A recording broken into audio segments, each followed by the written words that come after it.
Hey guys, welcome back to my channel. If you have not subscribed it, please subscribe it, press the bell icon, hit the like button also. Friends, जैसा कि आप जानते हैं मैं daily the Hindu newspaper से एक article लेके आता हूँ। सेम उसी सीरीज़ में आज भी मैं एक आर्टिकल लेकर आया हूँ जो कि आपके एग्जाम पर्सपेक्टिव से बहुत ही बेनिफिशियल रहेगा। और स्पोकन इंग्लिश की प्रैक्टिस करें, डेफिनेटली आपको बहुत सारा लिवरेज मिलेगा, यहाँ से बेनिफिट मिलेगा। Without further delay let's get started. इसके राइटर हैं सतीश देशपांडे, जो currently M N Srinivas chair professor at the Institute of Social and Economic Change Bengaluru में प्रोफेसर हैं। तो इन्होंने कुछ लिखा है, ये जो बिहार की जो कास्ट सेंसस हुई है उसके बारे में लिखा है।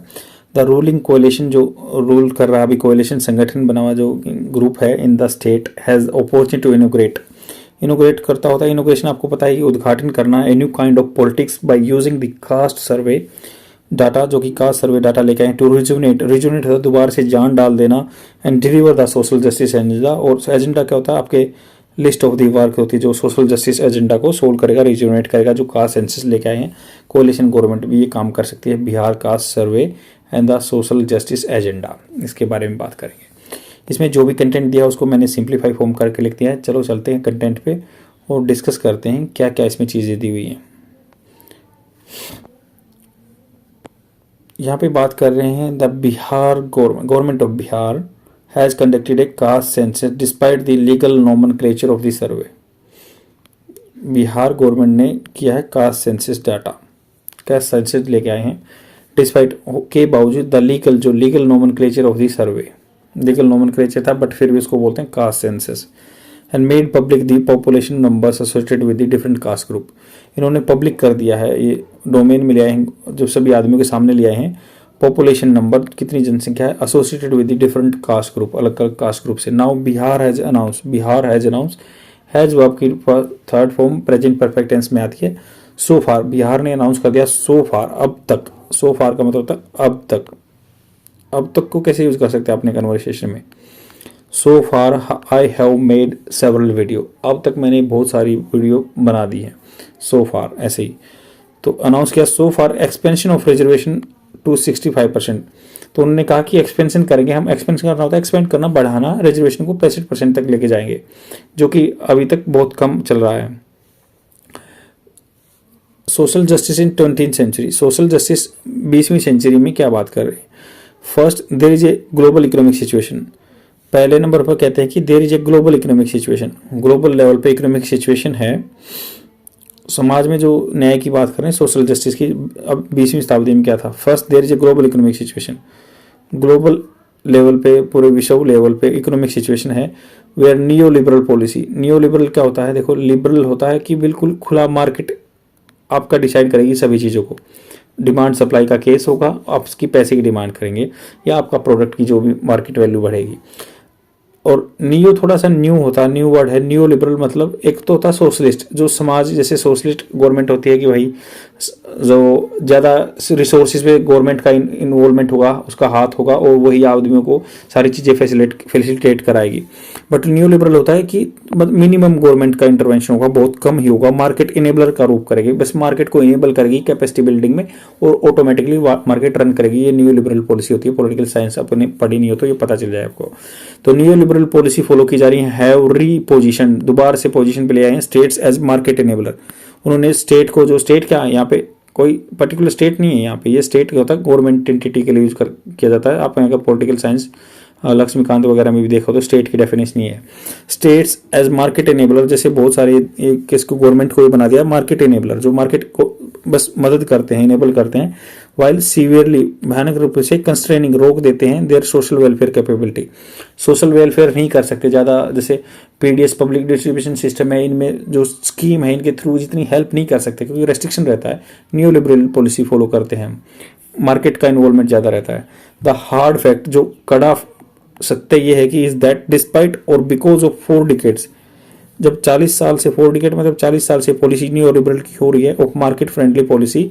द फॉर्मल सेक्टर जिसमें थोड़ी सी फैसिलिटी अनाउंसमेंट हो, जो गवर्नमेंट जॉब हो या फिर जैसे ऐसे ऑर्गेनाइजेशन में काम करता हो जहाँ पे EFSI जो ESIC मिलता हो या कोई भी बेनिफिट मिलता हो, PF वगैरह की बेनिफिट मिलता हो, NPS सिस्टम मिलता हो, तो वहाँ पे बात है। Formal sector of Indian economy offers less than 8% of the all jobs, 8% job ही ऑफर की जाती है यहाँ से। The challenge is to imagine new ways, challenge क्या है, आगे प्रॉब्लम क्या है, इमेजिन करना, नए तरीकों को सोचना, providing on a mass skill, जो ज़्यादा बड़े तौर पर काम करे, that international labour organisation call decent work, इसको इंटरनेशनल ऑर्गेनाइजेशन बोलती है डिसेंट वर्क, बड़े स्तर पर मास स्केल पर आना चाहिए इंडिया में। दूसरी प्रॉब्लम ये चल रही है like many other countries in the world, जैसे दूसरे कंट्री को देखते हैं, India today is ruled by authoritarianism. ये कह रहे हैं, राइटर का कहना है, मेरे पॉइंट ऑफ व्यू नहीं है, कि इंडिया रूल किया जा रहा है अथॉरिटेरियन रिजीम के द्वारा। यहाँ पे अथॉरिटी चल रही है, अथॉरिटेरियन रिजीम, जो कि अपनी पावर पे बलबूते पे चल रहा है, built around a personality cult. Personality cult मतलब पर्टिकुलर पर्सनैलिटी के ऊपर ये फोकस हो रहा है, पूरे इंडिया की पॉलिटिक्स चल रही है। पर्सनैलिटी कल्ट मतलब किसी एक इंडिविजुअल की पर्सनैलिटी से पूरे इंडिया की पॉलिटिक्स चल रही है। आपको पता होगा मोदी वेव चलती है, focused on a single leader, ये फोकस करती है सिर्फ एक लीडर पे, उसी लीडर की वजह से पूरी पॉलिटिकल पार्टी लिवरेज ले रही है इसका, ये राइटर के पॉइंट ऑफ व्यू है। The third and most visible aspect, जो तीसरा और मोस्ट विजिबल दिख रहा है एस्पेक्ट, पहलू है of our society and polity today is arrival of an overt and aggressive north Indian Hindu upper caste hegemony. Overt मतलब बिल्कुल खुली, पूरे तौर से, ऊपरी तौर से, एग्रेसिव भी थोड़ा सा एग्रेसिव मैनर में, गुस्से वाले क्रोधित मैनर में, north Indian Hindu upper cast, north Indian में जो हिंदू अपर कास्ट हेजेमनी कहता है, उसकी ही संभवता चलती है, उसी के विचार चलते हैं, वही डिसाइड कर रहे हैं।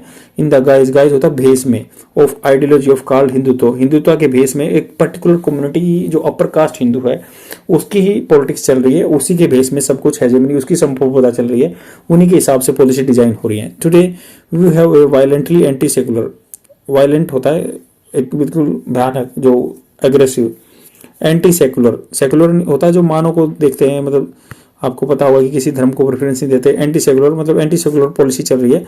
अनअबेस्डली मतलब बिल्कुल जोर से, क्रोनिक कैपिटलिस्ट को भी ज्यादा बढ़ा के फॉर्म ऑफ डोमिनेंस चल रहा है। दैट इंसिस्ट, जो कि जोर देता है, नॉट ओनली वन नेशन, जो कि जोर देता है ना कि एक नेशन पे, वन लीडर पे भी जोर देता है, वन रिलीजन, एक रिलीजन की बात करता है। Also there are being one only one way being Hindu बनने का एक ही तरीका है, और इवन ऑफ बीइंग इंडियन बनने का भी एक ही तरीका है, हिंदू बनना। ये है राइटर के पॉइंट ऑफ व्यू कि ऐसी पॉलिटिक्स चल रही है। चौथा पॉइंट वो क्या बोलते हैं, fourth dimension, the most challenging from point of view social justice. चौथी डायमेंशन ये कहती है बहुत चैलेंजिंग है, जो प्रॉब्लम फेस करती है from the point of view of social justice, सामाजिक न्याय के बारे में। Has to do with internal differentiation, internal level पे डिफरेंशिएशन चल रहे हैं।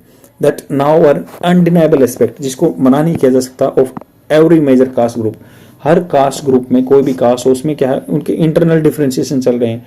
हर कास्ट ग्रुप में अलग अलग जो एक लेवल चला हुआ है, अपर लेवल, लोअर लेवल, उसमें डिफरेंशिएशन चल रहे हैं। In other words, not only there is more than one class, एक से ज्यादा क्लास है इन एवरी कास्ट ग्रुप, एक कास्ट ग्रुप में अलग अलग क्लास के हैं, लोअर क्लास, अपर क्लास, जैसे पैसे वाले ऐसे। But also interest of the different classes can not be easily harmonise, बहुत सारी अलग अलग क्लासेस हैं, उनका भी डिफरेंस, इनको हार्मोनाइज नहीं किया सकता।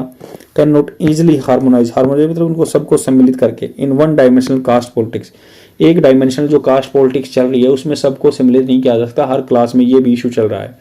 दिस में ऑल्सो प्रेसिपिटेट होता है स्टार्ट करना, जैसे बारिश होती है वैसे ही precipitate a class of polarization. Class polarization मतलब अपर क्लास लोअर क्लास से पोलराइज हो जाएंगे, बट जाएंगे विद इन द कास्ट, एक कास्ट में, विद अनप्रिडिक्टेबल कंसिक्वेंसेज, जिसके अनुमान नहीं लगा सकता, अनप्रिडिक्टेबल हैं, जिनको अनुमान नहीं लगा सकता, ऐसे रिजल्ट हो सकते हैं। Along with Karnataka, Kerala and Rajasthan in recent time, Karnataka, Kerala and Rajasthan जहाँ पे अपोजिट गवर्नमेंट है।